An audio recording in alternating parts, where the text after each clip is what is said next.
Agora sim, muito bem, senhoras e senhores, sejam bem-vindos a mais um Casual Crypto aqui no canal da Mercúrio. Vocês estão vendo que o Igor ali tá com uma risadinha, né? Porque a gente começou aqui antes, eu tava dando boa noite aqui e não tava ao vivo. Daí eu senti assim, pô, não é possível, tá uma coisa estranha. A gente foi ver aqui, não tava ao vivo. Mas agora sim, aí para falar de um tema interessante, eu sei que uma das lives que teve mais visualizações aí nos últimos meses foi quando a gente falou dos principais concorrentes da Ethereum. E dentre eles lá, a gente destacou a Cosmos, né? Que é aquele projeto que a gente sempre fala para vocês que tem um monte de coisa acontecendo lá de interessante. A gente sempre fala também que tem muito risco, o tokenomics não captura tanto valor, pode ter muita oportunidade, mas também pode ter muita coisa perigosa lá. E aí, para isso, a gente trouxe aí a Thalita, uma das pessoas que a gente conhece que mais entende de Cosmos. O Caião também entende pra caramba de Cosmos. E o Igor ali, que tá fazendo uma ponte ali, né? E estuda muita infraestrutura, Ethereum. E eu aqui para ser host e aprender com todo mundo também. Enfim, pessoal, querem dar boa noite aí pra galera? Vamos lá, cada um de uma vez. Calma, gente, calma. Vamos lá. Posso começar? Boa noite, pessoal. Obrigada de novo, Mercúrios, pelo convite. Feliz de estar aqui. Acho que está muito próximo de um ano da última vez que a gente fez a live com o Mercúrios aqui, muito legal. Para aqueles que já me conhecem, então, boa noite novamente. E para aqueles que ainda não me conhecem, eu sou a Thalita, eu faço pesquisa, né? Sou analista de research na Chorus One. A Chorus One é uma empresa de infraestrutura para stake, então a gente, para networks de Proof of Stake. Eu fico confusa para falar de cripto em português, vocês me desculpem, porque não é para inovar, né? Assim, vai falar, meu Deus, não. Eu Provedor não sei. profissional, né? Exato, É provedor basicamente quando a gente sempre fala aqui que, pô, staking é uma coisa profissional, são pessoas que entendem muito que estão fazendo isso hoje em dia, a gente está falando da Thalita ali, entendeu? Da empresa dela, é eles que estão fazendo isso aí e garantindo segurança de redes no mundo cripto aí de forma profissional, né?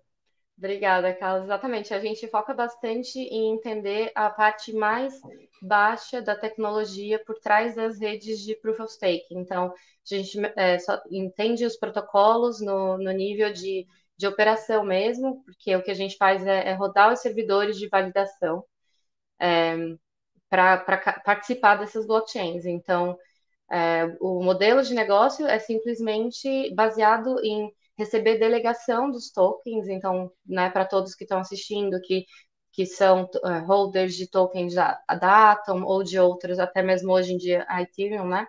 A gente é que está ali executando esses servidores e a parte de infraestrutura efetivamente fazendo a rede acontecer. Quando acontece aquelas coisas que aí tem que vir eu e o Igor aqui fazer live extra pro pessoal, que a Ethereum deu um problema de finalidade, tá com alguma questão ali nos blocos, aí o pessoal tinha que ligar para você, na verdade, né, para ver o que tá acontecendo lá. Olha, não para mim diretamente, porque eu não sou engenheira na Chorus, né? Apesar de ser cientista da computação, formada em ciências da computação, mas os nossos engenheiros é o que são o pessoal que estão ali, restartando o servidor, fazendo atualização de emergência, trabalhando no Discord com os times que estão desenvolvendo, que estão construindo os algoritmos, né? As redes, os protocolos descentralizados. Então, eles não têm dia, noite, a hora que precisar, eles estão ali 24/7 mesmo, o pessoal é muito dedicado. Boa, legal. Deixa eu dar uma boa noite aqui pro Luiz. O Caio tá aqui no nosso chat também, né? Tá sempre onipresente aí, só que mudou a foto de perfil dele. Jess aqui, DeFi Guy também, boa noite. Boa noite pro Danilo aqui, Décio, enfim, o pessoal que tá aqui com a gente. Caião, cara, eu acho que seria legal, então, explica aí pro pessoal um pouco dessa geral antes da gente entrar em termos de novidades, mas, pô, acho que você também entende pra caramba aí de Cosmos, de como que funciona o ecossistema, né? A gente tá sempre aqui falando de Ethereum, dá só a introdução, porque senão depois a gente vai começar a falar só de atualização, né? Como que a Cosmos pode melhorar, quais são os problemas da Cosmos, o que tem de oportunidade. Para a pessoa que nem sabe direito o que é Cosmos aí, eu acho que seria bacana se passar uma introdução pro pessoal. Beleza, show de bola. Boa noite aí para quem está acompanhando essa live. Estou muito feliz de ter a Thalita aqui, né? Eu acho muito legal o setor de validação, né? Dos validadores profissionais, dos provedores, né? De validação. Bom, a Cosmos, né? Como a gente sempre faz aquele parênteses, se você fala Cosmos, você pode estar se referindo ou ao Hub, né, que deveria ser o grande polo de interação desse ecossistema, né, e uma blockchain neutra, né, existe toda uma discussão muito acalorada sobre qualquer tipo de ameaça a essa suposta centralidade, neutralidade, né, quando você vai adicionar alguma funcionalidade, algum módulo ali no hub, né, ou você pode estar se referindo ao conjunto de blockchains. Então, é um ecossistema que lembra um pouco aquela ideia que a gente já discute, por exemplo, na Polkadot, onde você vai ter um arcabouço tecnológico, né, que em tecnologia a gente chama isso de framework, né, então você tem um framework, no caso, no lugar do Substrate, que é o da Polkadot, você tem o Cosmos SDK, né, que é orientado em torno da linguagem Go, e aí você vai basicamente responder meia dúzia de perguntas e vai ter uma blockchain pronta que vai utilizar um algoritmo de consenso Proof of Stake, né, de prova de participação,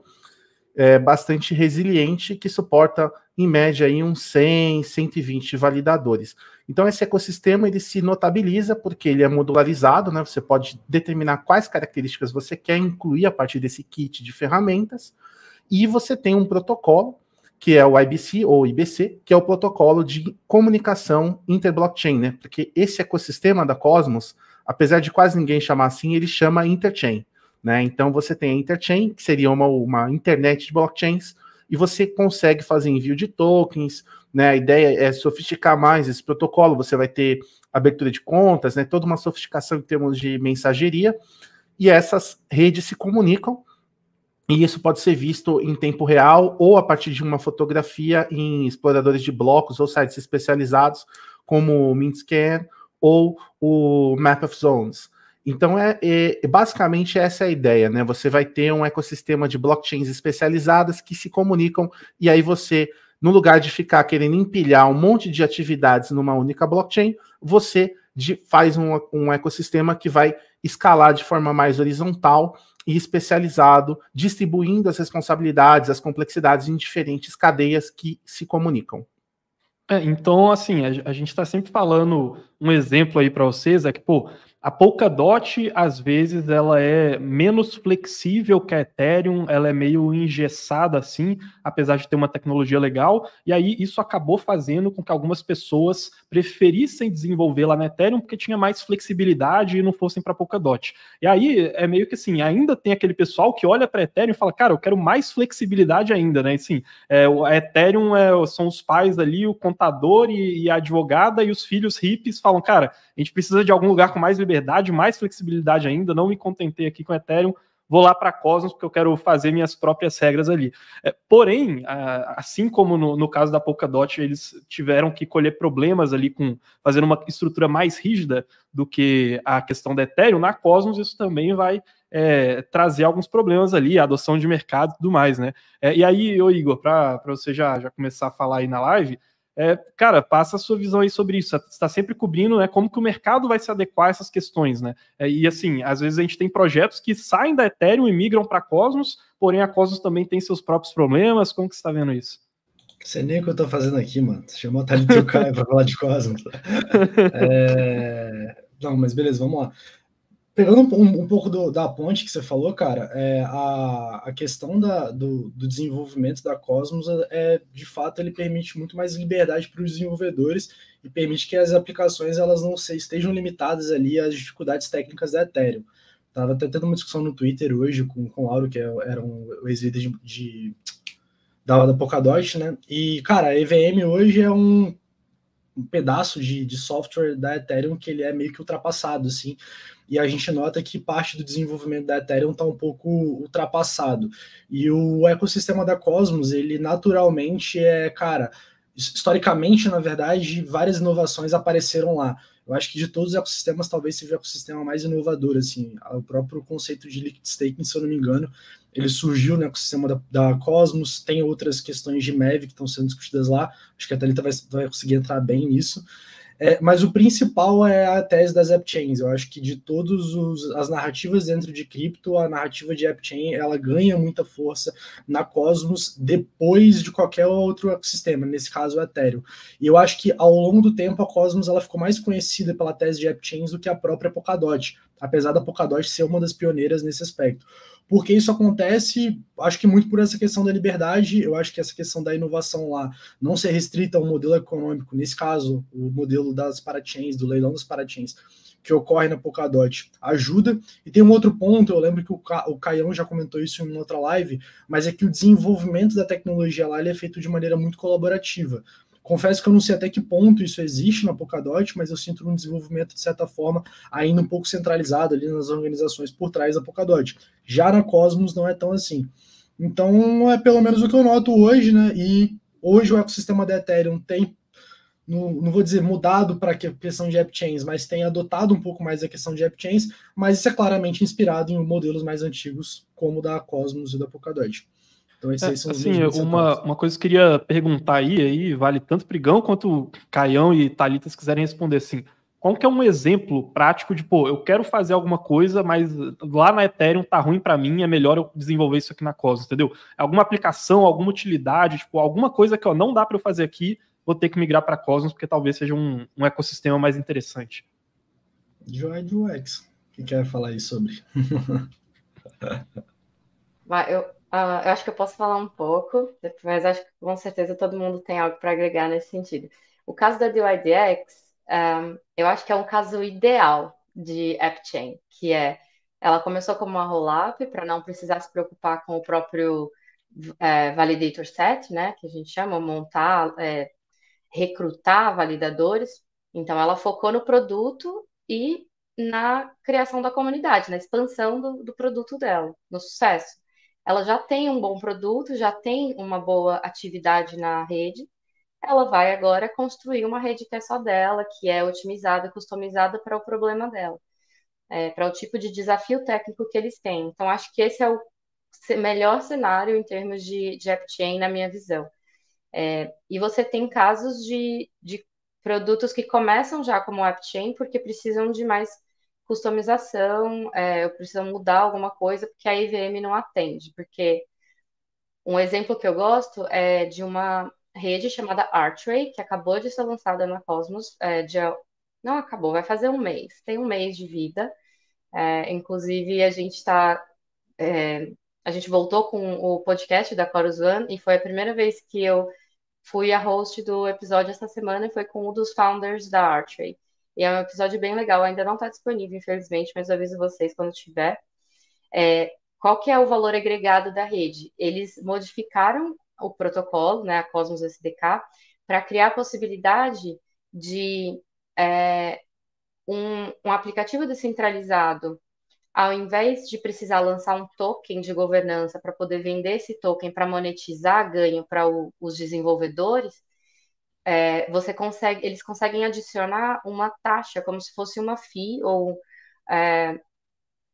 uma fee mesmo, assim, uma taxa de transação a mais que naquele contrato, toda vez que você interagir com aquele aplicativo, tem uma parte das fees, né, dos pagamentos que o usuário faz que são transferidos para o validador, outros podem ser simplesmente queimados, né, burn, e uma parte na Archway você garante que vai para os desenvolvedores daquele contrato, daquela aplicação. Isso é o tipo de flexibilidade que você consegue na Cosmos que você não consegue com facilidade na Ethereum, por exemplo. Esse é um exemplo que eu acho interessante de AppChain. Assim, um caso que eu lembro, por exemplo, de caras que tiveram uma dificuldade com isso, porque não estavam fazendo AppChains, né?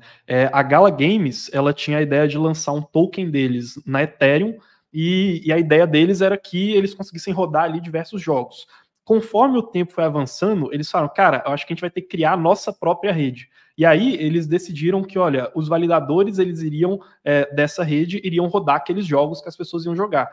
Conforme o tempo foi passando, eles perceberam assim, cara, cada jogo vai ter requisitos diferentes do que eu vou precisar rodar. Um deles vai precisar de mais armazenamento de memória, o outro vai precisar de mais poder de processamento. E aí eles começaram a lançar os game nodes, que iam ser nodes específicos para cada um dos jogos. Às vezes, se desde o começo eles tivessem desenvolvido lá na Cosmos, ao invés de desenvolver na Ethereum, eles já iam ter a rede deles sendo criada desde o princípio, só com a finalidade de cumprir exatamente aquelas funções, né? Enfim, coisas nesse sentido assim, que eu acho que trazem mais flexibilidade. E assim, acaba que todo esse mundo assim de mais possibilidades que a Cosmos traz também tem um certo preço, né? Então, o que a gente sempre vive falando aqui é que, olha, pode ser que o ecossistema da Cosmos, ele às vezes enfrenta alguns dilemas de, olha, como você aumentou todas essas possibilidades, você também dividiu a segurança entre essas várias redes, né? Que é o grande trunfo da Ethereum hoje, ser uma rede de segurança. E uma outra questão também é que, economicamente, essas redes não são todas integradas ao redor de uma única cripto, né? Então, não adianta você ver aqui isso aqui e falar, pô, já que está tendo tanta inovação lá, vou investir no token Atom, né? A Cosmos, né? Que o Informações e Entretenimento acabou de informar a gente aqui, né, que Cosmos é uma shitcoin, mas a ideia é justamente, pô, se eu investir em Atom, eu não vou necessariamente colher os frutos de toda essa inovação que está surgindo lá. Diante disso, surge uma questão que é o tal do Interchain Security, né? E, assim, da mesma forma que recentemente saiu o tal do Polkadot 2.0, que tem um vídeo meu falando aqui no canal, e aí a Polkadot, ela tenta adereçar esse problema dela ser meio engessada, e aí, às vezes, as pessoas falam, pô, parece que eles estão agora tentando se aproximar do que é Ethereum, do outro lado, que é a Cosmos, que é o outro Ethereum, muito mais flexível, parece que eles também estão tentando fazer um puxadinho lá para poder ter uma rede muito segura, e às vezes as pessoas vão olhar e falar, pô, agora vai começar a aparecer Ethereum, como é que é isso, né? O que é esse tal do Interchain Security aí? Para que ele serve? E sim, você acha que é a Cosmos copiando a Ethereum? Quer falar aí, Thalita? Ou Igor? Eu acho que o Caio, não sei, eu acho que o Caio devia pegar essa. Pelo menos o começo, vai. Tá, não, tudo bem. Bom, a Cosmos, então, vamos tentar desenhar um pouco o panorama aí para não ficar muito jogada essa ideia. Como a gente estava falando, né, no comecinho da live, a Cosmos tem essa pegada muito despermissionada, né? Então ela se notabilizou porque ela não colocou um esquema de leilão ou alguma coisa do tipo. Porque na prática ela não tem uma relay chain, como seria o caso da Polkadot. As chains, elas vão se comunicar de acordo com o interesse dos seus proprietários, dos seus idealizadores, digamos assim. Então você não tem um ambiente em que você obrigatoriamente precisa passar pelo hub. Só que é como a Thalita estava falando, se você vai fazer o bootstrap, né, se você vai fazer o lançamento de uma blockchain, você precisa ter um conjunto de validadores, né, que é esse validator set, né? Então você vai ter que recrutar essa galera que basicamente vai ter que comprar o seu token, empenhar capital e supostamente ganhar uma rede que é robusta, porque se ela tiver problema, esse cara pode perder dinheiro, etc. E ainda tem que ter um tokenomics que feche a conta, não pode ser inflacionário demais, não pode ser, enfim, incentivado demais, depois inundar o mercado com token que não tem utilidade, então tem que ter todo um... Só um parênteses, Caião, isso daí inclusive virou um problema, né, para muitas redes da Cosmos, porque você fala, pô, vou construir meu próprio negócio fora da Ethereum, porém vou ter que remunerar minha própria segurança, porém não tenho dinheiro, logo vou precisar imprimir muito dinheiro, né, e aí a gente tem vários tokens inflacionários lá, né. Não, absolutamente, a gente tem, acho que a Juno entra um pouco nessa polêmica, a Evmos também estava extremamente, a gente está falando tipo 99% de API, entendeu? É nesse nível que algumas vezes as coisas chegam. Mas o lance da Cosmos é que ela é muito boa para você fazer uma blockchain, mas não tão boa para você construir um negócio por causa disso, porque se você não conseguir recrutar um set, não conseguir desenhar um tokenomics que faça sentido, invariavelmente aquilo ali vai quebrar, porque os validadores começam a vazar. Né, eles vão derrubar os nós, vão falar, eu não vou mais validar aqui, eu não ganho dinheiro. Então esse é o problema. O Interchain Security, que é uma batalha, literalmente, porque é uma discussão que está rolando, já deve ter tipo 2 anos, fácil aí, entendeu?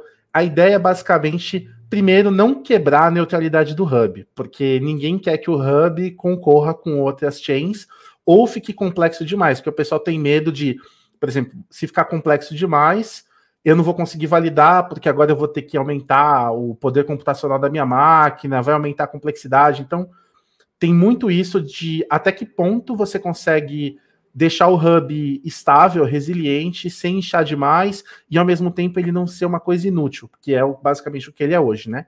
Só que como ele tem o pioneirismo, ele tá parando em pé ainda, mas ele é inútil, praticamente. Com o Interchain Security, a gente vai pegar esse monte de Atom, que acabou sendo cunhado, né, que imprimiram ao longo dos anos, e vai trocar por segurança, no sentido de que você vai utilizar os validadores que já estão na Cosmos. Então você deixa de precisar recrutar, construir todo esse modelo de tokenomics e tal, você deixa isso basicamente com a equipe do Hub, e o Hub também fica menos inútil. Então você vai ter uma relação de ganha-ganha. Hoje está funcionando basicamente como um leasing, né? Então você fala, olha, eu vou te dar, sei lá, 15% da minha receita, mais X% dos tokens que eu emito anualmente, e em troca você vai ajudar a garantir a segurança dessa minha rede. Então é basicamente assim que está funcionando. Lembra um pouco, né, o esquema da Polkadot com os leilões, só que funciona não como um leilão coletivo, né, que era aquela ideia de crowd loan, mas funciona como uma espécie de leasing que é validado pela comunidade. Tem que fazer a proposta lá, e se tudo correr bem, depois de, tipo, meses de discussão no fórum e muita porradaria, aquilo ali vai passar, entendeu? Entendi. E aqui, o Rafael, ele fez uma pergunta aqui que ele falou, pô, a questão é simples. Na rede do Ethereum, todos pagam as taxas usando ETH. Na Cosmos, você não poderia pagar Teraton ali e, né, basicamente o que ele falou aqui é você pagar o gas, a taxa, independente de qual rede você estiver, usando esse token Atom, né? Então, o token só de governança ali dos projetos acaba não sendo muito útil. E aí, a ideia desse Interchain Securities, vamos supor ali um futuro brilhante em que o Interchain Security desse muito certo, que é essa atualização que vem sendo discutida há um bom tempo e tudo mais. Se o Cosmos Hub conseguir compartilhar a segurança dele, a gente poderia, hipoteticamente ali, ter várias outras redes, e aí essas redes, elas pegam os seus tokens ali, fazem um tipo de troca, e depois elas vão gerar uma demanda pelo Atom para poder garantir aquela segurança ali dentro do Cosmos Hub, né, digamos assim. O que, a princípio, poderia ser uma coisa boa para o projeto, né, para quem está pensando em investir nele, alguma coisa nesse sentido. Ô Igor, você vê dessa forma também, assim, você acha que isso poderia ser uma mudança para poder tornar, de fato, Atom um ativo mais investível, digamos assim? Cara, se você parar para pensar, o dilema que a Atom está vivendo é o dilema que toda Layer 2 vai viver no futuro. De maneira bem pragmática, a discussão ela conversa muito sobre a necessidade de tokens de Layer 2. Em que aspecto? E vou pegar um pouco do que o Rafa comentou. O Rafa ele virou e falou, a questão é simples, ETH todos pagam FII em Ether. De fato, você paga FII em Ether na camada base, só que você vai pagar FII nos rollups, isso pensando no ecossistema da Ethereum, tá? Só que você não necessariamente vai precisar do token de uma Layer 2 para, cara, operar ali dentro. Qual que é a solução que desenvolvedores, pesquisadores e etc. estão pensando para endereçar esse problema?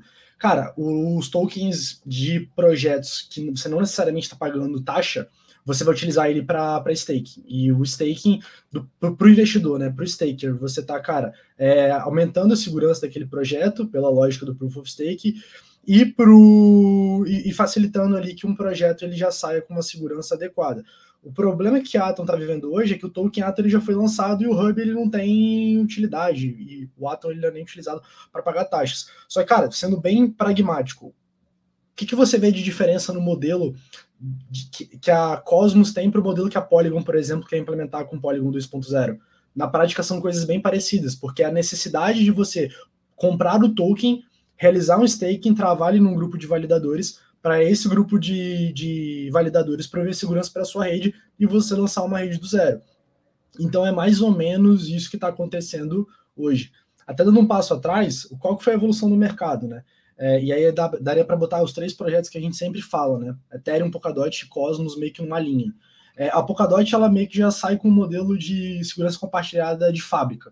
Então, para você ser uma paratinha, você já tem que, de alguma forma, comprar o token DOT e já entrar nessa dinâmica de staking. É como se a Polkadot ela tivesse adiantado essa necessidade e já tivesse, na verdade, percebido que o mercado iria caminhar para isso, beleza? E aí as paratinhas não precisam se preocupar com o processo de validação. Que no final do dia, para a infraestrutura, o que importa, cara, é pagar a conta do validador. Porque sem o validador, se o validador não estiver feliz, cara, a segurança de uma rede Proof of Stake, ela meio que vai pro ralo. A Ethereum, ela fica no modelo meio que intermediário, porque ela tem um modelo de segurança compartilhada, mas ela também não tem uma flexibilidade tão alta ali, e a Cosmos tem uma grande flexibilidade, mas ela não vem com esse modelo de segurança compartilhada de fábrica. O que eu acho que as pessoas que estão assistindo aqui têm que entender é que vários dos projetos, cara, e aqui não é só a questão da Cosmos, é também no ecossistema da Ethereum, eles estão convergindo para o mesmo modelo, cara. A gente precisa criar um token né? E esse token ele vai acruar o valor de várias blockchains que vão ser criadas dentro do meu kit de desenvolvimento.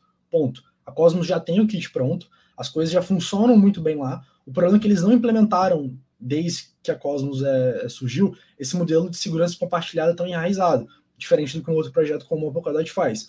O que tem acontecido um pouco no ecossistema da Ethereum? Os caras querem fazer o que tem nos dois ecossistemas. Quando a gente fala de Polygon, de Optimus, de Arbitrum, meio que os caras querem criar agora é criar esses kits de desenvolvimento para que você também consiga dar um caso de uso para o token, cara, para o token de Layer 2. Então, assim é a maneira como eu enxergo hoje, sabe? Eu acho que as soluções de infraestrutura, tirando o Ethereum, elas estão caminhando que meio que para, cara, a gente tem que achar uma solução em comum, senão os nossos modelos de negócio não vão parar muito em pé. E só porque a gente deu uma esperança assim do que poderia fazer o token Atom ser um bom investimento no futuro, para poder acabar com essa esperança aí, Thalita, fala um pouco sobre essas tretas aí que estavam rolando em torno do Interchain Security, por que poderia não dar certo, né? Você falou que, cara, assim, na teoria pode parecer muito bonito a gente gerar mais demanda pelo token Atom lá, por meio dessa segurança compartilhada, né? A rede da Cosmos ali, individualmente, meio que virar uma prestadora de serviço para outras redes do ecossistema, né? Porém, na prática, parece que alguns validadores não curtem muito essa ideia, né? Assim, apesar da ideia da Interchain Security já ser algo praticamente antigo, de pelo menos uns 2 anos para cá, a primeira implementação, o primeiro teste em produção que está acontecendo dessa ideia é bem recente, tem alguns meses para cá que a primeira Consumer Chain foi lançada na zona econômica do Cosmos Hub. Mas tem algumas questões que estão aí por trás na prática que afetam muito a vida de quem está rodando o Node de fato ali nas redes da Cosmos.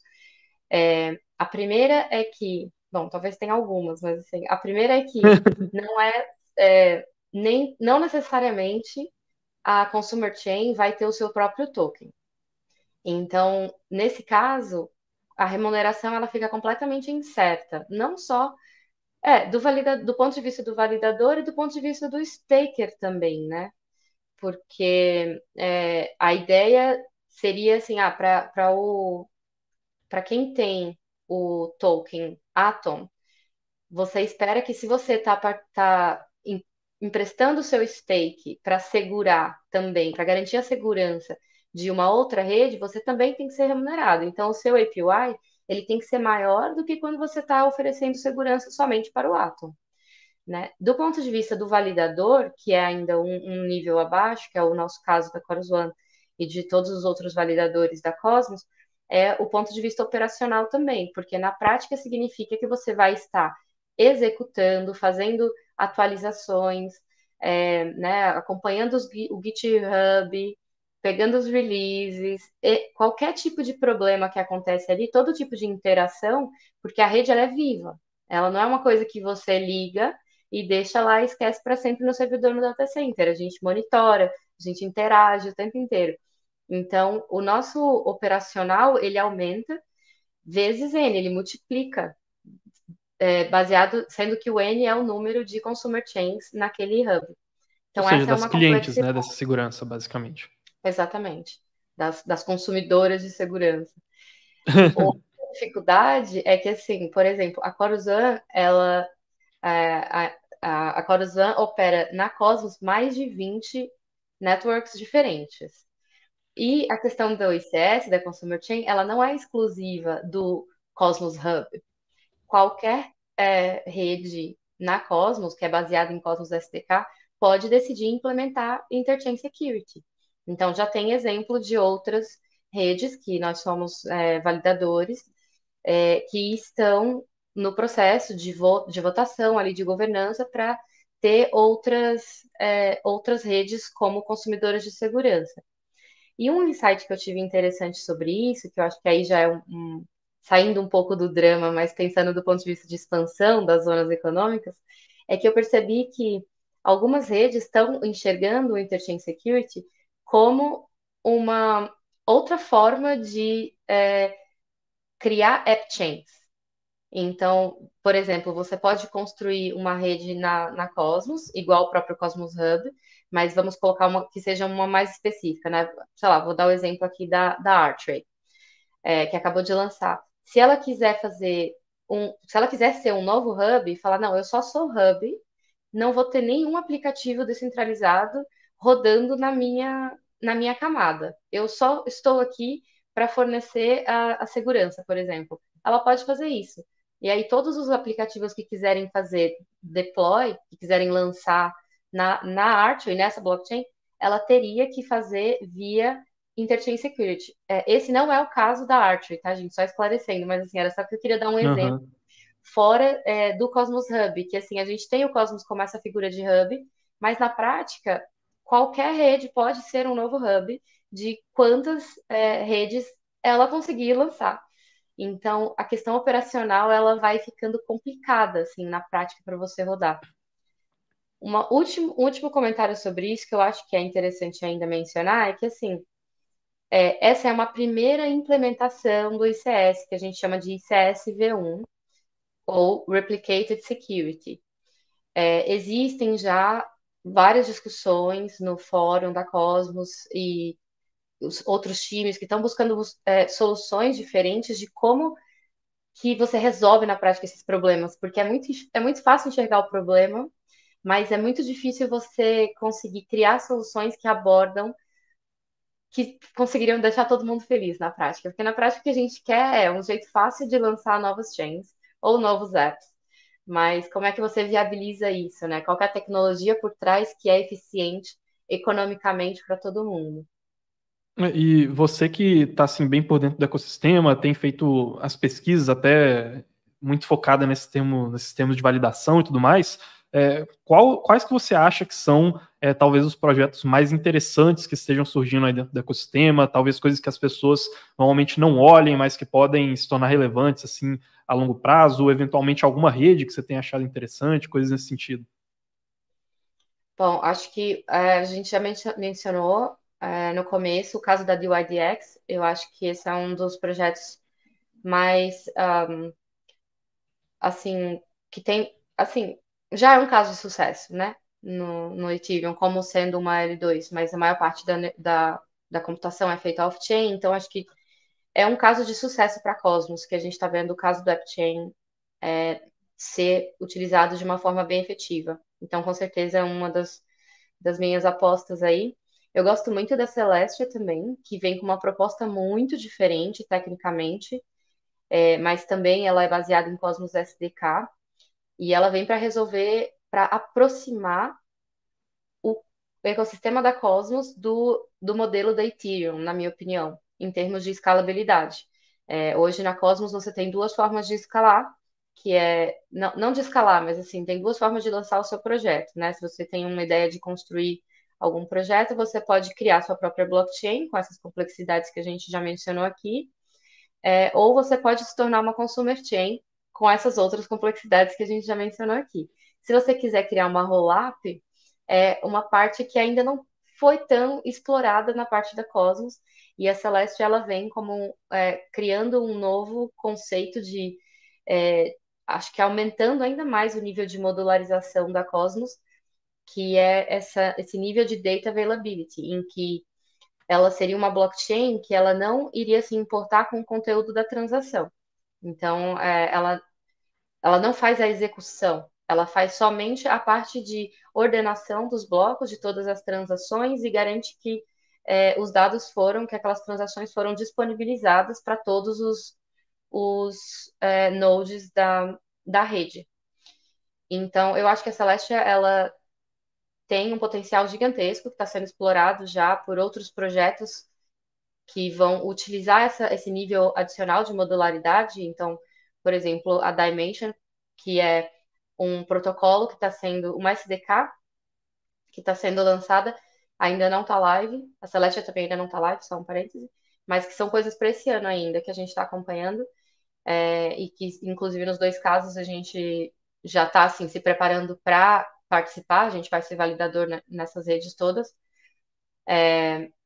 Que a Dimension, ela possibilita você criar uma rollup com muita facilidade e usar essa camada de data availability e segurança da Celestia. Então, você sai de todo esse drama de interchain security e de ter que cuidar de validador e tudo que a gente está vendo na Cosmos e vai para uma nova atmosfera que é assim, eu vou fazer, na verdade, uma roll-up que vai usar a segurança da Celestia e data availability da Celestia. Esse é um dos meus favoritos. E eu gosto muito da Archway também, que eu mencionei aqui já, um pouco do valor agregado dela de monetizar os desenvolvedores diretamente, sem ser pela criação de tokens, que é uma mudança de paradigma também, uma nova fase de experimentação em cripto, na minha opinião. O Igor, cara, você acha que, por exemplo, uma cripto igual a Celestia, para quem quer investir e, queria no meu portfólio, de alguma forma, poder ganhar dinheiro se o ecossistema da Cosmos crescer, você acha que um cara investir em Celestia poderia fazer mais sentido do que ele investir em Atom, por exemplo, para poder captar esse crescimento do ecossistema? Perguntinha capiciosa que você me jogou, né? Mas, cara, sim... ainda não foi nem lançado o token, né? Mas... pode ser interessante. Mas sim, Carlos, porque no final do dia o modelo de negócio da Celestia é muito simples, assim, de fato serve como essa base que a Thalita comentou para data availability e consensos de outros projetos, né? Independente da arquitetura do projeto, né? E aí a graça de modularização é você poder criar produtos que vão encaixando vários projetos como se fosse um Lego, mas no final do dia provavelmente eles vão ter que, consumir o token da Celestia, sei lá, token Cell, vamos supor, de alguma maneira para poder absorver o valor desse ecossistema. E um negócio muito legal da Celestia, que é uma maneira como eles meio que se vendem assim, a gente tinha até explicado essa ideia lá no live de assinantes que a gente fez sobre a Celestia, é que a Celestia ela tem uma visão de ser meio que esse meio termo entre a Ethereum e a Cosmos, né? Então a Ethereum tinha as vantagens de segurança compartilhada, a Cosmos tinha as vantagens de interoperabilidade, então a Celestia quer se colocar meio que nesse meio, assim. E, como eu falei, o modelo de negócio deles faz bastante sentido. Eu acho que eles não estão tentando reinventar muito a roda, não. Eu acho que eles estão tentando, pegar uma coisa que já funciona, que é vender espaço de bloco, tá? Eu acho que tem outros caras, igual o Luiz tinha comentado. Eu gosto muito de uma maneira bem abstrata, tá? Sem purismo técnico. Eu gosto de comparar muito a Celestia como se a gente tivesse pego a Relay Chain lá na Polkadot, pego só a Relay Chain e decidido vender só a Relay Chain como produto. E aí eles querem vender basicamente só esse produto, e eu acho que eles estão apostando bastante em tecnologia. Então eu acho que esse que vai ser o diferencial da Celestia frente a outros projetos. A Celestia ela vai escalar através de Light Nodes, muito provavelmente. Vai ser a grande vantagem, e é um princípio técnico que pouca gente tem apostado. A única pessoa que tem apostado bem nisso é a Ethereum, a própria Ethereum com o modelo de Danksharding. Então eu acho que o modelo faz sentido, e eu acho que, eles vão ter uma possibilidade de sucesso muito grande, porque eles estão bem integrados no ecossistema da Cosmos e Ethereum, e o modelo de negócio eles não vão reinventar a roda. A Celestia não está reinventando a roda. Eles só querem, de fato, sanar uma dor do mercado com uma tecnologia que é realmente, pelo menos, planeja e ser realmente boa. Eu, assim, fazendo um mapa mental, se eu fosse pensar aqui, sim, cara, ok, Atom não vai capturar o valor desse ecossistema. Como que a gente acha que quais criptos a gente investiria dentro do ecossistema da Cosmos? Eu acho que tem dois tipos, né? Primeiro tipo seriam app chains, né? Então, aplicações que fossem muito boas e estivessem fazendo coisas lá dentro que não desse para você fazer em aplicações no ecossistema da Ethereum, por exemplo.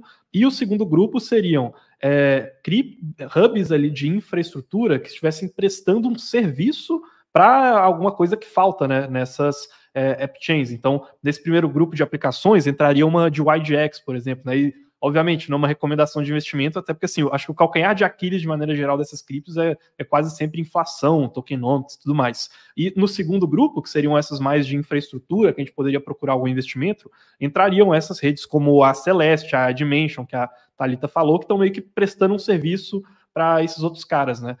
Caio, você quer falar aí um pouco disso também? Assim, em termos de aplicação, hubs, o que te chama mais atenção lá dentro? Ou você acha que, cara, tá tudo nessa fase de tokenomics complicada ainda? Cara, como eu posso dizer assim, eu acho que a situação da Cosmos é muito complicada, sinceramente, assim, eu acho que é o ecossistema mais difícil de você saber o que vai acontecer, de verdade, porque é difícil de você, a gente estava falando um pouco disso nos bastidores, né? Eu vejo como um ecossistema muito tribal, os caras que deveriam ser amigos, eles mesmos criam um ambiente de concorrência feroz. Então, por exemplo, você vê a postura da galera da Osmosis, da Quicksilver. Então, os caras concorrem no sentido de que poderia quebrar o hub, entendeu? E é isso aí, vai ou racha. Então, como é que você vai conseguir saber o que vai acontecer num ambiente desse? Por isso que eu acho complicado falar para investir em Atom. E eu não imagino nem como que é a vida dos validadores, de verdade. Porque parece uma sinuca de bico muito grande, tipo, uma confusão atrás da outra para pensar a sustentabilidade a longo prazo, de verdade. Porque eu acho que esses caras, eles são muito, assim, eles estão muito ainda num ambiente de, sei lá, não tem, meio que não tem nada a perder, assim, é um ambiente de tudo ou nada, sabe? É diferente de uma Ethereum que tem meio que tem aquele protagonismo e o ambiente de desenvolvimento tem alinhamento de incentivos, né? Porque o problema da Ethereum com os mineradores já acabou faz muito tempo, que era o principal problema, a principal fricção de desalinhamento de incentivo que existia. A partir do momento que foi para Proof of Stake e da forma que foi, né? Apesar de ter toda a polêmica do staking líquido, né? E tal, ainda assim, perto da Cosmos é uma paz. Mas na Cosmos não. Eu acho que é interessante ver o movimento de uma Celestia, né, ver se outras redes de repente conseguem adquirir um pouco de robustez, assim, e aí a gente tem que acompanhar mesmo, porque eu não sei se de repente amanhã não vai ser a Osmosis que vai ser o principal hub, né? Porque ela já tem hoje o maior volume, né, de transações. Então, eu ia falar não isso, sei, né? Não tem também como a gente falar de aplicações que chamam a atenção no ecossistema da Cosmos sem falar da Osmose, né? Mas, assim, é muito mais assim para o pessoal estudar e acompanhar, eu acho, do que realmente investir, porque, cara, o problema de tokenomics desses projetos, de maneira geral, ainda é bem complicado, né? O que eu diria assim, a gente tem que observar dois movimentos. Primeiro, se essa galera da tribo original aí, do pessoal que era da Tendermint, né, que já mudou de nome, é o Embits. Eu não quero nem ver qual que é o nome atual. Tanto faz também. A fundação, a Interchain Foundation também, que fazia delegação freestyle. Aí demorou tipo 2 anos até os caras, realmente a gente está delegando de qualquer jeito, vão tirar os incentivos, porque nem para escrutinar validadores os caras estavam servindo. Então, assim, tem umas coisas na Cosmos que realmente não é para principiantes. A Polkadot é muito limpinha, de verdade, assim. Então, eu definiria a Cosmos realmente como um ambiente muito hostil para quem não tem paciência. Os filhos hippies, eles se juntaram com vários hippies, fizeram uma cidade na floresta e agora tá todo mundo brigando e se matando lá, né? Tem uma parada meio riponga na Cosmos, assim, sei lá, o Ethan, que é um dos fundadores, lá tem uma pegada meio assim, mas ao mesmo tempo tem um comportamento meio concorrente, meio complicado, assim. Então eu acompanharia 2 movimentos. Cortou, né? Ou não? Tá dando uma travada aqui na sua imagem, mas o seu áudio tá tranquilo. Mas não, cortesia do Janelas aqui. Então, eu acompanharia 2 movimentos na Cosmos. Primeiro, ver se esse negócio da Interchain Security vai funcionar, se a implementação vai melhorar, porque do jeito que a gente estava conversando com a Thalita, meio que lembro que alguns caras estavam falando, né? Tem um cara de um validador que é Notional, esqueci agora o nome dele, mas ele vive dando porrada lá. E ele já reclamava que tinha uns blips lá, um negócio que não validava direito, e ficava meio que como se fosse um hiato na validação. Ele sempre reclamava que a implementação não estava boa e que precisava fazer o arroz com feijão e não sei o quê, antes de querer colocar mais coisa no hub. Então, assim, eu olharia para ver se vai melhorar a implementação, se isso vai pegar, se isso vai colar no ecossistema, ou se de repente o Sunny ou alguém vai colocar alguma coisa na Osmosis, porque eles anunciaram um mesh security, um negócio assim, aí juntou com a iCash, juntou com outros caras. Então, assim, você fica meio que de mãos atadas, você fala, tá, mas e agora? Porque eles falam, não, mas é complementar. Não tem como dizer que é complementar ainda, porque não está nada testado. Então eu olharia esses movimentos, ver se esse Mesh Security vai se comportar de forma amigável mesmo, ou se isso não vai derrubar esse esforço do Hub que está há muito tempo batendo cabeça. E também observaria o que vai acontecer se a Celeste entrar, e também olharia para ver se essas chains que têm uma EVM, se elas de repente não podem acabar virando um Hub por si só, sei lá, uma Cava, uma Evmos. Evmos acho mais difícil por causa da porradaria também, né? Mas pode acontecer. Então é isso para o pessoal ter uma noção de como é complicado, de como é fragmentado, né? A gente cita 10 projetos, 5 problemas em cada um, E a Cosmos é isso daí. A Jaque, ela falou aqui que ela pensava que os hippies seriam partidários do altruísmo efetivo, mas na prática tá todo mundo brigando lá dentro da questão da Cosmos, né? E, assim, a Thalita, assim, tinha 3 coisas que eu queria puxar aqui. Primeiro que no chat privado aqui ela comentou sobre AVAX, né? Então eu queria passar para ela falar sobre isso. Porém, também tem uma dúvida aqui do Rafael, que ele perguntou sobre o protocolo Babylon, e tem um relatório da Chorus One aqui que a gente abriu e que tem uma página só sobre o protocolo Babylon. Só que também, enquanto você estava falando lá das tretas que estavam rolando entre os validadores, a Thalita estava só rindo assim. Eu acho que ela estava lembrando de um monte de treta que aconteceu entre os validadores que ela conhece ali e tudo mais. Então, Thalita, antes de a gente falar de Babylon e de Avax, você concorda aí com o Caio? Você acha que, cara, assim, é um ecossistema mais difícil de lidar em termos de passividade aí, o ecossistema da Cosmos? Opinião pessoal, tá? Eu acho que talvez virtualmente ou de longe seja pior do que a comunidade pessoalmente. Assim, eu tive a oportunidade de interagir com grande parte da comunidade da Cosmos no ano passado em uma conferência e esse ano eu vou novamente. É uma das minhas favoritas. O ano passado foi na Colômbia, então assim foi aqui na América do Sul. Eu falei, nossa, com certeza eu vou. E você conhece todo mundo pessoalmente, porque acaba sendo algo bem menor comparado com as conferências de Ethereum. Você não encontra o Vitalik no happy hour de validadores na DevCon, quando você vai no ICC em Paris, entendeu?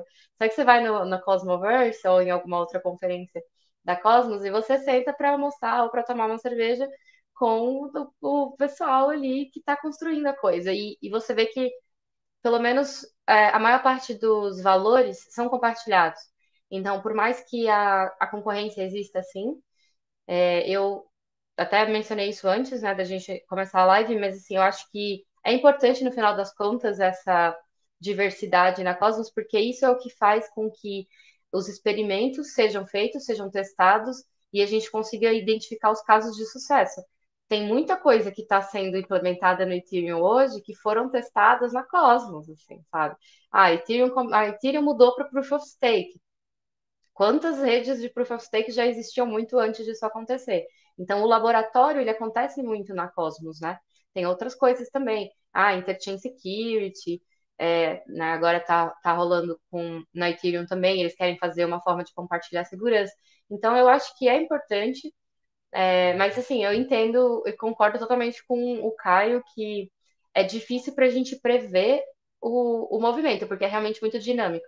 Em termos de investimento, eu não sei, eu aposto que vai surgir alguma coisa relacionada com ETFs da Cosmos, assim, que seria uma basket, uma cesta de tokens diferentes, e aí o pessoal que está ali acompanhando as complexidades e os dramas na prática do dia a dia, que realmente não são poucos e não são simples.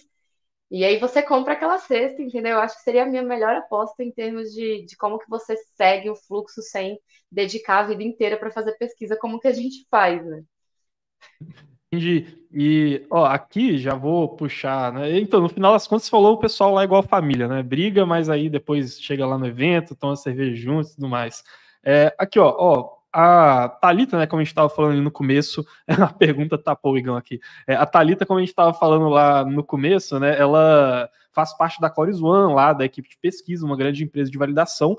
Esse daqui é um relatório produzido pela Chorus One, e eles falam justamente sobre esse projeto aqui, a Babylon, que é uma das redes lá do ecossistema da Cosmos, que é esse projeto que o Rafael ele acabou de perguntar aqui, né? Porque, ó, eu tô anotando aqui até então de aplicações que a gente falou que vale a pena acompanhar. Tem de YGX e Osmosis, e ali nessa parte mais de infraestrutura tem Celestia e Dimension, né? Que vale a pena acompanhar aqui. Thalita, o Babylon, em qual dessas duas categorias ali ele entraria e o que é isso, né? O que ele faz, por que é interessante? Ai, eu adorei a pergunta. Legal que você conhece o projeto, Rafa. Inclusive, eu ia indicar para todo mundo, assim, que quiser receber os nossos relatórios, eles são públicos, tá? Toda a pesquisa que a gente produz. Esse relatório que o Carlos está mostrando, por exemplo, ele é o nosso relatório trimestral e o próximo vai sair na semana que vem. Esse que ele está mostrando é o do primeiro trimestre desse ano. E, inclusive, esse artigo que ele está mostrando que tem o trecho, tem a seção sobre Babylon, foi um artigo que eu escrevi exatamente como um overview sobre tudo que estava rolando de shared security, de segurança compartilhada em blockchains, porque é fácil a gente que está acompanhando no dia a dia perceber que é uma grande tendência rolando, né? No Ethereum tem a Eigenlayer, a gente falou já da Interchain Security bastante aqui, e tem também esse projeto que é muito legal, que a gente acompanha na Chorus One, desde que eles estavam ali lançando a primeira testnet.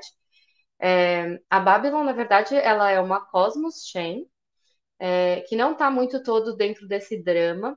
Ela é como se fosse uma camada adicional de segurança que qualquer outra network, qualquer outra rede consegue contratar, digamos assim, para garantir, para aumentar a segurança dela mesma. Então, assim, vamos supor o próprio Hub ou o Osmosis. Vamos ao exemplo do Osmosis, que eu acho que é um exemplo bem fácil de entender. Vamos supor que a Osmosis ela pode interagir com a Babylon, contratando um serviço ali que faz com que ele vai criar na prática uma transação que vai ser registrada na blockchain da Babylon e os validadores ali da blockchain da Babylon vão enviar essa transação para o ledger da Bitcoin. O que isso significa? Uma vez que essa transação fizer parte do ledger da Bitcoin, o bloco atingir finalidade no Bitcoin, não tem como essa transação ser revertida na osmose. Por mais que haja um fork da rede, por mais que haja basicamente o fork, né? Os validadores divergirem em termos de qual é a chain canônica para seguir. Um swap que tenha acontecido na osmose e foi registrado através da Babylon na rede da Bitcoin, ela não vai ser revertida. A transação ela está garantida.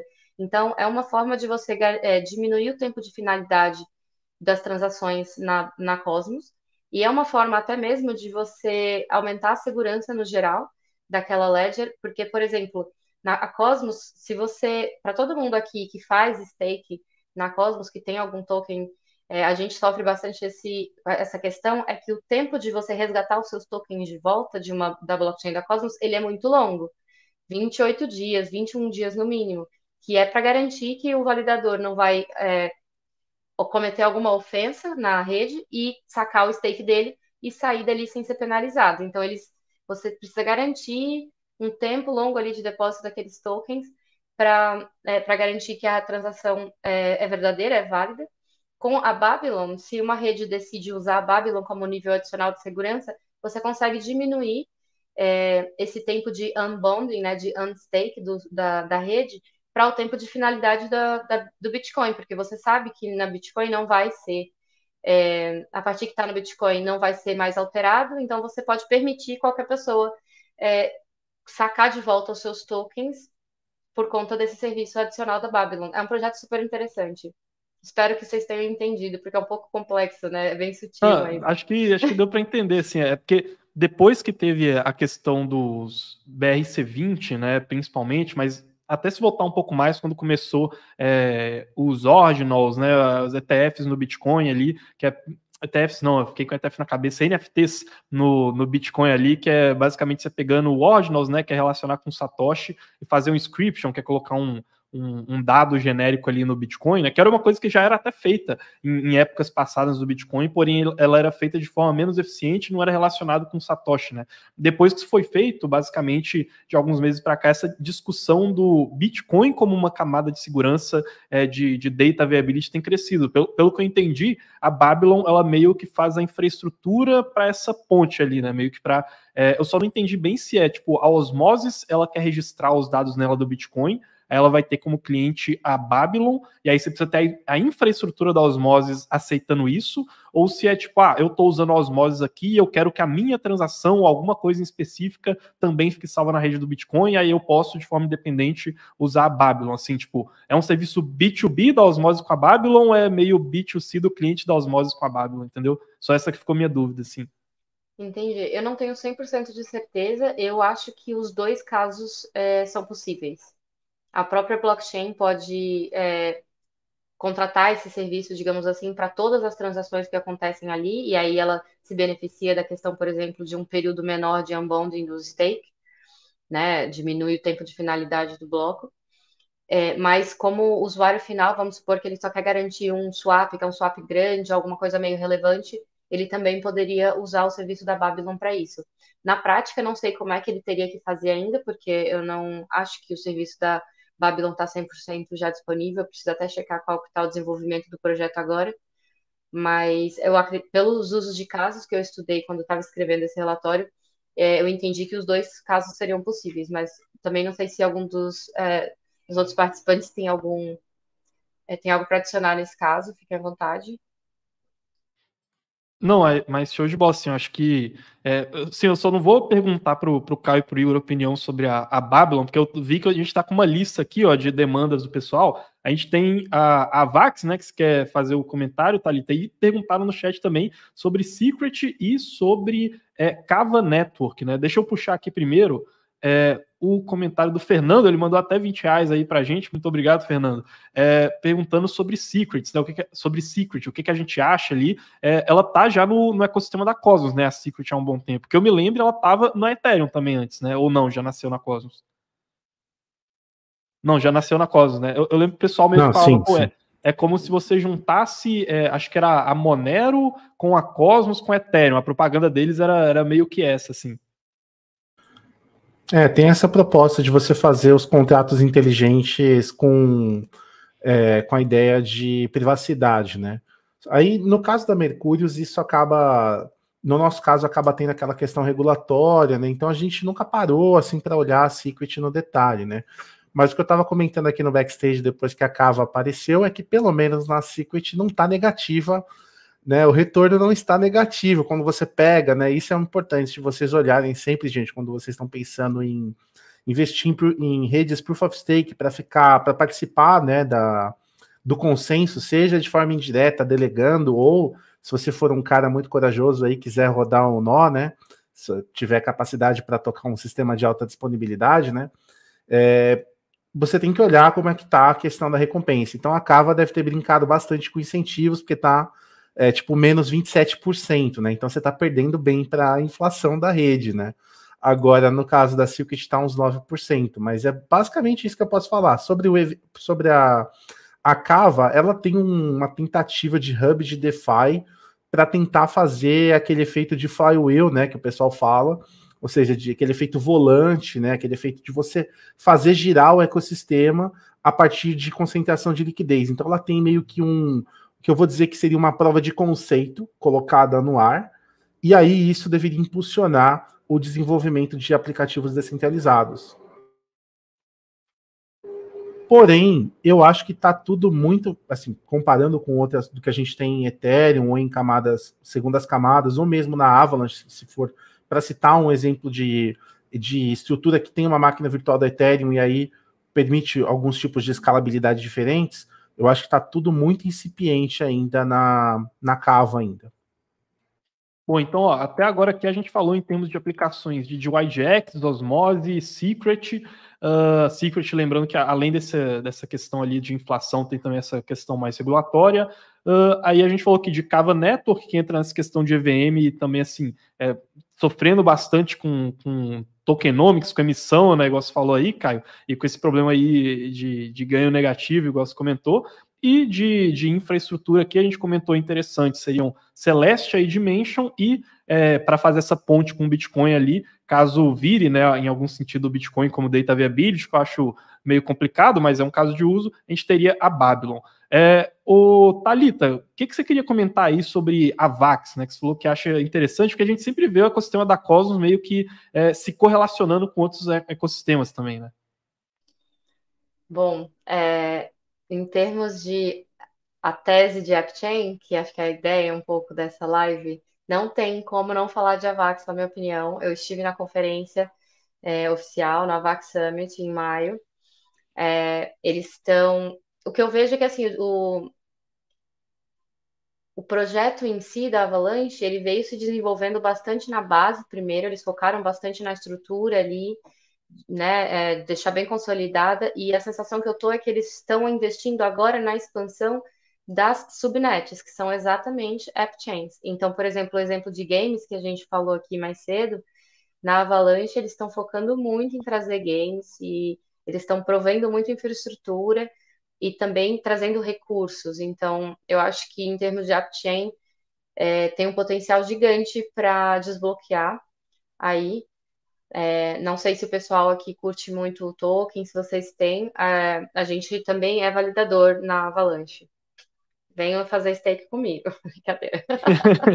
Ô, Igão, cara, eu vou pedir sua opinião aí sobre a Vax e depois já comenta sobre a Canto aí também, que o DeFi Guy comentou. A Canto, se eu não me engano, era uma Layer 1 num estilo um pouco mais monolítico ali, né, que chamou a atenção do mercado há um tempo atrás por conta de uma alta de preço. Não sei se como que ela tá agora, assim, em termos de token. E aí depois, acho que já tá bom de projeto, que eu separei aqui uma planilha antes da gente fechar a live, que é para a gente pelo menos dar uma luz ali pro pessoal, porque a gente falou um monte de nome, pra gente meio que trazer uma prioridade aqui pra galera, mas para poder fechar essa questão de moedinha, Igão, fala aí de Avax e Canto, que você tiver pra falar. Não sei falar de moedinha não, cara. Canto. Cara, sobre Canto, confesso que eu não conheço muito mais do que você falou não, tá? Eu não acompanho muito o desenvolvimento não. Até pensando assim, em bons investimentos no ecossistema da Cosmos, eu gosto mais dessa ideia de hub mesmo, e eu acho que não é muito a proposta da Canto, por isso que eu nunca dei uma olhada muito a fundo. Sobre a Vax, cara, a Vax eu acho que de todos os projetos mais populares hoje no mercado, é o que eu conheço a menos a infraestrutura, eu nunca parei para estudar a infraestrutura muito a fundo, a gente não tem a Vax aqui, no momento que a gente estava olhando as blockchains alternativas em 2021, a gente preferiu muito mais a tese da Solana do que a tese da Vax, porque a gente considerava que a tese da Polkadot é uma tese superior à tese da Vax. Na época eu sei que isso se conversava um pouco, só que hoje eu até converso com outras pessoas fora. Deu uma travada aí nos últimos 5 segundos, Igão, se você puder repetir. Ainda bem que foi os últimos 5. Mas voltando para a Vax, fora essa questão da infraestrutura, eu converso com outros analistas, assim, converso bastante com o Eric e com o Medeiros também, e com o Thiago, a possibilidade quase da Vax ser o underdog do mercado, né? Então ninguém está falando agora, mas eles estão construindo bastante coisa. E a tese de games deles é muito boa, eles têm feito essas parcerias mais do ponto de vista, acho que institucional, na visão de trazer principalmente empresas de Web 2 mesmo. Então os caras trouxeram alguns estúdios grandes de jogos. Eu acho que a arquitetura faz bastante sentido para a questão de GameFi em geral, e eu acho que é uma questão que está muito em aberto ainda. A gente não tem, tirando ali talvez a Immutable, a gente não tem muito bem um cara que talvez vai liderar essa tese, então eu acho que pode vir uma porrada da Avax através desse setor. E tem um outro que tem crescido muito, né? Muito por conta da Avax, e muitos dos insights que eu tive da Avax foi por conta da própria Thalita. Ela tinha me falado algumas coisas da questão da equipe, não só a qualificação técnica, mas eu acho que também a qualificação de negócios, porque a Avax tem tentado trazer ali a questão do Real World Assets, né? Eu estava até conversando com o Bills agora, no Slack ou no Discord, não lembro onde, essa questão, e eu acho que pode ser uma outra narrativa que a blockchain ela vai poder encabeçar. Então é isso, cara. É por isso que a gente bate muito na tecla de, quando a gente está olhando para o mercado, principalmente o mercado de infraestrutura, tem várias soluções que ainda estão na corrida, né, que estão no páreo, e eu acho que cada uma delas tem ali um grupo de narrativas que pode ser um catalisador, né, que pode ser uma destrava de valor. Eu não confesso que eu não sei mais da Avalanche, tá? Eu sei que essas duas são muito fortes, e eu até brinco, né? Eu converso bastante com o Medeiros. Cara, a gente está falando aqui de um possível underdog. Eu não me surpreenderia que no próximo ciclo de alta a Avalanche, cara, ela do nada conseguisse botar vários usuários e vários dinheiros aí do nada para dentro, sabe? E eu acho que a arquitetura faz sentido, apesar de eu não entender tão bem. E, cara, tem um cara que eu não vou contra esse mercado, além do CZ, que é o Emin, velho. Eu já vi os podcasts do Emin, cara, eu confesso que eu tenho um pouco de medo desse cara, velho. Ele é muito fera. Não, e é um marqueteiro bom, né? Porque eu já vi ele falando que a Vax é a prova de EVM, já vi ele falando que a Vax tem escalabilidade infinita. Assim, tem várias pérolas aí que ele já soltou, né? O problema, cara, é quando é um marqueteiro que, pô, é de Princeton e ele entrega. tá ligado? Você tem essas 3 coisas, cara, pô, eu não iria muito contra esse cara, não. Então é um sistema interessante, eu confesso que não tenho nada contra. O Tokenomics, eu lembro que a gente chegou a fazer um estudo na época, mas eu não sei se mudou, então eu não eu lembro que na época estava bem inflacionário, né? Mas sim, realmente faz um bom tempo aí. Recomendação para quem quiser entender mais de canto, né? Que teve aí, o DeFi comentou, tem os nossos parceiros lá da BG Cripto, lá no blog deles, eles têm um texto legal falando sobre canto. Só para a gente não sair aqui só com uma sopa de letrinhas aí, o pessoal conseguir tirar uma conclusão, a gente falou muito que, pô, é muito incipiente ainda para a decisão de investimento em termos da Cosmos, porém, eu vou propor o exercício seguinte, né? Vamos supor que aqui cada um, a partir de agora, assim, fosse só estudar Cosmos, né? Então todo mundo ganhou férias aí, fosse só. Aqui, ó, comentaram, corrigiram aqui que Dimension é com Y aqui, né? Mas vamos lá. Todo mundo agora que só vai estudar Cosmos, vocês têm que escolher a ordem de prioridade, quais desses projetos aqui vocês escolheriam, porque vocês acham que pode acontecer alguma oportunidade aí. Daqui a 6 meses o mercado vai subir, né? Não, daqui a 1 mês. E aí vocês têm que escolher a ordem que vocês vão estudar. Se demorar muito, você pode perder, entendeu? Então tem que saber qual que você estudaria ali para eventualmente descobrir uma oportunidade. Ô Igor, coloquei seu nome aqui primeiro. Cara, qual o projeto aqui que... o Pizzi aqui, ele falou de Injective, que é uma... E outra pessoa também tinha comentado, que é uma de games no Injective. Deixa eu ver se... Acho que é isso, né? Que é uma de games lá. Eu vou incluir aqui só porque 2 pessoas comentaram, mas não vai dar tempo de a gente falar muito. Ô Igor, se você tivesse que escolher aqui, sem pensar muito, a ordem de quais você estudaria primeiro, como que você colocaria aí? Aí eu vou colocando aqui. Pô, mano, Celeste, top 1. Quer fazer top 3 comigo? Celeste top 1. DYDX top 2. Celeste eu vou colocar aqui, como são 8 criptos, eu vou colocar aqui 8 pontos para Celeste, aí eu vou decrescendo aqui. Qual que você colocaria como top 2? Vai ficar confuso isso, vai ficar confuso. Você vai botar 8... Não, porque depois eu vou somar, e a gente vai ver qual que deu mais, entendeu? Beleza. Celeste top 1, DYDX top 2. Boa, aqui 7. Eu ficaria entre dúvida entre Osmosis e Babylon, mas acho que eu botaria Osmosis por conta do caso de uso e a equipe. Aí eu colocaria Babylon aqui. Boa, com 5 aqui. E o resto eu confesso que eu não conheço muito, tá? Acho que eu colocaria Injective por conta da tese de game, mas que eu estaria apostando muito mais numa tese macro do que necessariamente entender o case. E, cara, os outros 3 eu não tanto faz. Você pode fazer o que você quiser ali. Não, mas você tem que falar. Cara, vai ser marginal. Qual você estudaria? Qual site que você abriria primeiro? Entendeu? Cara, acho que Dimension, Kava e terminaria com Secret. Secret, sem dúvida, seria o último que eu olharia. 2 e aqui 1. Alita, qual que você pegaria aqui primeiro para estudar? Tivesse que... daqui a uma semana é o bull market, uma dessas pode explodir, qual que você estudaria primeiro? Comentário rápido sobre Injective. Eu adorei também que o pessoal aqui perguntou sobre Injective, porque para o relatório que eu falei que a gente está lançando na semana que vem, eu escrevi um Ecosystem Review. Então, a revisão do ecossistema do que está rolando de legal na Injective. Então, recomendo olhar lá. Não vou falar mais porque a gente não tem muito tempo. Bom, eu acho que eu tenho que começar com Celestia também, porque eu estava lendo Celestia hoje já, assim, voltei para a pesquisa de Celestia para entender melhor. Então eu tenho que começar com Celestia. DYDX, deixa eu colocar aqui Celestia, então, com... 8. Cadê Celestia aqui? 8, depois qual que seria? DYDX. DYDX para entender o movimento de MEV deles, de máximo... como vocês traduzem MEV? Enfim, MEV... Porque é uma DEX, mas assim, uma DEX que é toda modificada. Então, acho, por exemplo, DYDX versus Osmosis, eu acho DYDX muito interessante. Eles não querem que tenha MEV, então isso que é o legal de DYDX, que é interessante, que é diferente. Depois eu iria para Dimension. Babylon. Eu vou deixar Injective por último, porque eu acabei de estudar Injective, né? Então, aí eu iria para Secret, Kava. Secret, Kava, aí Osmosis aqui. E Injective. Injective. Desculpa, Injective, mas assim, 2 vezes no mês não dá, né? Boa, Caião, qual que você estudaria aqui primeiro? Então, para variar, sabia que ia rolar alguma sinuca de bico nessa live, tá? Muito calmo o negócio, né? Bom, eu acho a Celeste tem uma proposta interessante, mas eu preciso estudar, então começaria por ela também. Eu achei a ideia da Babylon que a Thalita estava falando, né, de usar o Bitcoin ali como uma camada de conciliação, né, pelo que eu entendi. Colocaria ela em segundo, que eu acho que também dialoga bem, encaixaria bem com o estudo depois da Celestia. Eu acho que talvez a Injective, aí já casa bem também, já vai sair o relatório, já fica mais fácil. Depois a Dimension também. Deixa eu ver. Aí eu acho que a gente poderia colocar a DYDX, mas assim, por enquanto não tem muita coisa da DYDX, né? Só tem o blog para você acompanhar, né?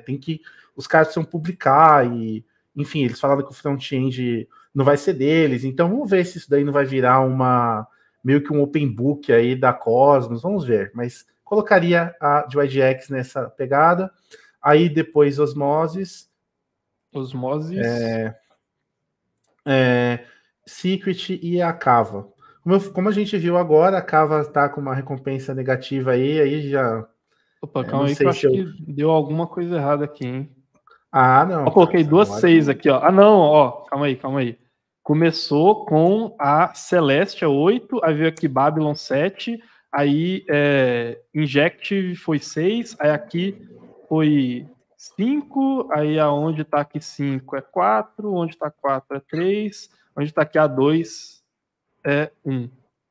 Ficou com 2, 3 aqui. A Secret é 2. Secret é 2, boa. Beleza, certinho aqui, né? Aion? Ele tá meio decepcionado, né? Que ele tá assim, ele pegou várias coisas que ele não estudaria e ele tá tendo que escolher. Esse aqui é na prática, por que é importante um bom set de validadores? Aqui só tinha o Carlos, a Thalita ali também. Então você viu que deu um split aqui. Exato. Olha, eu assim, até para ser diferente, começaria com Celestia também, porque, cara, assim, é irônico que talvez uma das criptos que tenha potencial aí de capturar valor no ecossistema da Cosmos não é uma que tá lá há muito tempo, mas é uma que no futuro pode resolver problemas dos caras de lá, né? Então, isso aí é interessante. Cara, depois, uma cripto que eu estudaria aqui é de YGX, por estar no setor de derivativos, assim, acho que o setor é bom. Como eles resolvem essa dor, não sei, não me aprofundei. Se o token é bom, sinceramente não sei. Porém, é um setor que a gente já chegou à conclusão que deve crescer muito no Ethereum, né? Então, se eles conseguirem resolver problemas internos, que devem ser problemas que outros caras da Cosmos devem ter também, podem pelo menos arrumar alguma clientela de quem queira usar isso lá no ecossistema da Cosmos, né? Depois aqui, cara, eu iria para Injective também, por ser narrativa de games e tudo mais. Não conheço o projeto, tá, gente? Mas eu estudaria puramente pelo setor também, ali para entender o que está acontecendo. Aí, cara, depois viria aqui para Dimension também, por essa questão de roll-ups e tal. Acho que também pode ter uma demanda lá no ecossistema da Cosmos. Cara, aqui, deixa eu ver, hein? Acho que eu iria para Cava, por ser EVM, e né, a gente tinha outras duas EVM lá que chamavam atenção, nenhuma das duas deu certo, então acho que seria meio que ver se ela está indo pelo mesmo caminho ou se ela está sendo melhor do que as outras duas, que aí acho que seria um custo de oportunidade pequeno de estudar isso. Cara, aí eu confesso que eu também tomei na situação do Igão aqui, ficaria meio... Carlos, o galera tá falando que Injective não é game, cara. Eu confesso que eu falei que eu estudaria só por conta da cara, eu vi alguém que mandou no comentário, eu só comprei ideia, cara. Se a Thalita puder corrigir aí. Porque eu peguei a descrição aqui, me pareceu generalista, de contratos auto-executáveis, parece uma pegada totalmente diferente. A Injective, ela tem umas otimizações na plataforma dela para mais um hub de DeFi, seria. Pelo que eu sei, assim. E muito focado para institucional. Então, pensa num banco que quer montar a sua própria bolsa interna de negociação, por exemplo, e dar acesso só para específicas pessoas. É bem customizado em torno de uma questão financeira para institucionais, pelo que eu sei. Cara, então... Aí não mantém. Sim, você manteria, né? Eu acho que não sei se muda muito, para ser sincero, porque depois daqui para baixo, ó, coloquei aqui como 6, eu acho que eu colocaria talvez a Dimension na frente aí, porque não acho tão significativo, e aí colocaria a Injective aqui como 5, diante disso. Cara, a Secret aqui, pra mim, acho que eu iria na Osmosis primeiro, estudaria ela primeiro, depois a Secret. Thalita, Caião, querem mudar aí Injective de posição? Não, né? O Caião, até pela complicação aqui, ele não quer. Bom, deixa eu colocar aqui. É que eu dei uma olhadinha antes, né? Então, eu vi que parece interessante, deixa nessa ordem aí. Boa. Deixa eu colocar aqui de A a Z. O mais legal é que a gente chegou no consenso, né? Assim, tem um consenso claro aqui, esse set de validadores aqui da live. Fórmulazinha de ranking. Fórmula de temática. ranking. A live é temática mesmo, velho. Então, ô Caião, como é que eu faço aqui para colocar esses... Ali o outro. Não, pode fazer mesmo no AZ, mas é que eu faria a fórmula de ranking e ficaria feliz. Mas tá ótimo. No ZA aqui, na verdade, né? Então, Celeste aqui, como um que a gente estudaria primeiro, depois iria aqui de YGX, Dimension, Babylon, Injective, Osmosis, Kava Network e Secret aí, só para a live não ficar sem conclusão, tá? Lembrando aí, pessoal, não é uma recomendação de investimento de forma alguma, é simplesmente porque, cara, o problema da Cosmos é porque, olha, lá pode ter muita oportunidade em termos de usabilidade, porém, investimento ainda, cara, é bem incipiente, porque principalmente tokenomics ainda não tem muita maturidade. Porém, se a gente vê um futuro em que essas coisas vão começar a ser resolvidas aí dentro do ecossistema, seriam criptos interessantes para se estudar, entender melhor o ecossistema, e aí depois vocês que tomem suas próprias decisões aí de investimento e tudo mais baseado nisso.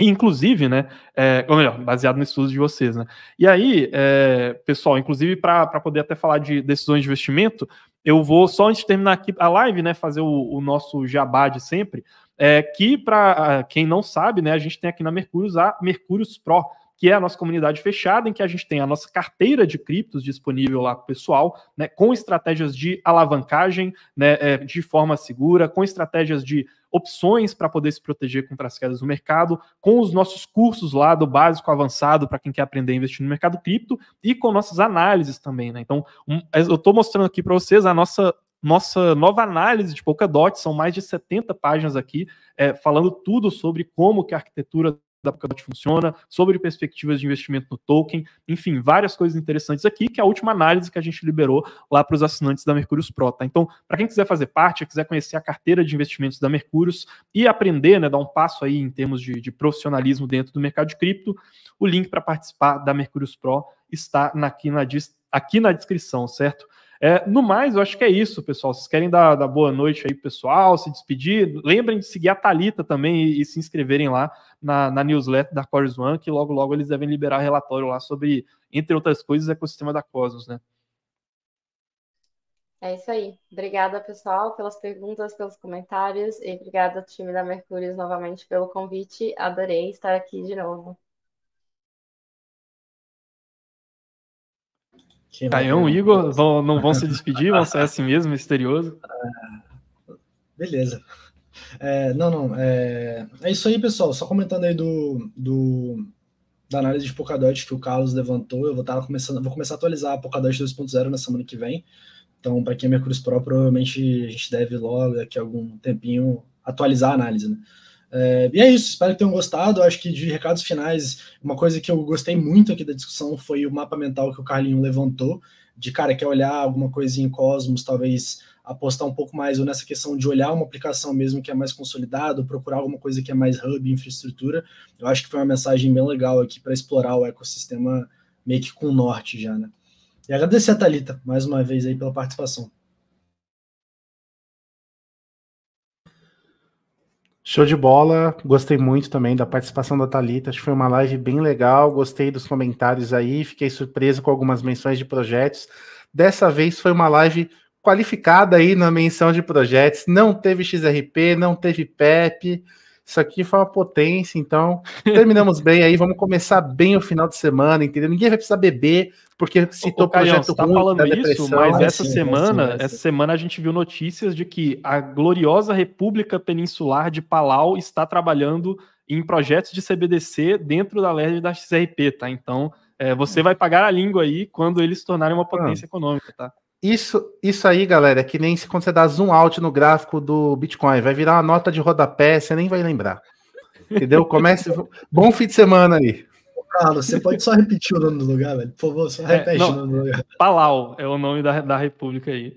Não, eu não tô de sacanagem. É o país, o único que eu vi que pode estar desenvolvendo realmente na Ledger da XRP, na Ledger pública, porque até a notícia é meio dúbia, né? As outras eu acho que são em Ledger privada. O começo que foi engraçado, foi República. Fala o nome completo. Não, aí você vê aí, é um país insular ali, entendeu? É uma coisa nesse sentido aí. Cara, é incrível.